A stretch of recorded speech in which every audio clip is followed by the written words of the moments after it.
অলির সামনে জয়কে ভালোবেসে জয়ীর হাতে লাল গোলাপ দিয়ে প্রপোজ করলো রকস্টার আরিয়ান।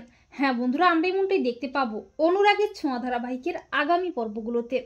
রকস্টার আরিয়ানের সাথে জয়ীকে গান গাইতে দেখে অলির হিংসে হয়, ঈর্ষা হয়। এরপর দীপা জয়ীর স্কুলে খাবার ডেলিভারি দিতে আসে, আর দীপাকে দেখে অলি প্রচণ্ড খেপে গিয়ে মাকে আবারও অপমান করতে থাকে স্কুলে সবার সামনে। তবে জয়ীও ছেড়ে দেয় না। জয়ী তার মায়ের অপমানের বিরুদ্ধে রুখে দাঁড়িয়ে অলিকে আচ্ছা করে ধোলাই দেয়, কিন্তু অলি একেবারে ভেঙে পড়ে।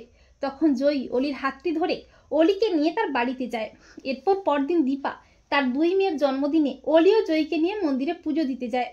পরদিন জয়ী ও অলি দুজনে স্কুলে যায়, আর আরিয়ানকে দেখে অলি আরিয়ানের সাথে কথা বলার জন্য উত্তলা হয়ে ওঠে। কিন্তু আরিয়ান অলিকে পাত্তা না দিয়ে জয়ীর দিকে বন্ধুত্বের হাত বাড়িয়ে দেয়। এমনকি স্কুলে সবার সামনে অলির সামনে জয়ীকে লাল গোলাপ দেয় আর বলে, জয়ী এটা তোমার জন্যে। আর এটা দেখে তো অলি মনে মনে প্রচণ্ড খেপে যায়। অলি মনে মনে ভাবে, রকস্টার আরিয়ান আমার স্বপ্নের রাজকুমার, আর সে কিনা আমাকে পাত্তা না দিয়ে জয়ীকে লাল গোলাপ দিচ্ছে। তো বন্ধুরা, তোমরা এটাই চাও তো যে রকস্টার আরিয়ান যেন জয়ীকে লাল গোলাপ দিয়ে অলিকে উচিত শিক্ষা দেয়? কমেন্ট করে জানাতে ভুলো না তোমাদের মতামতটি।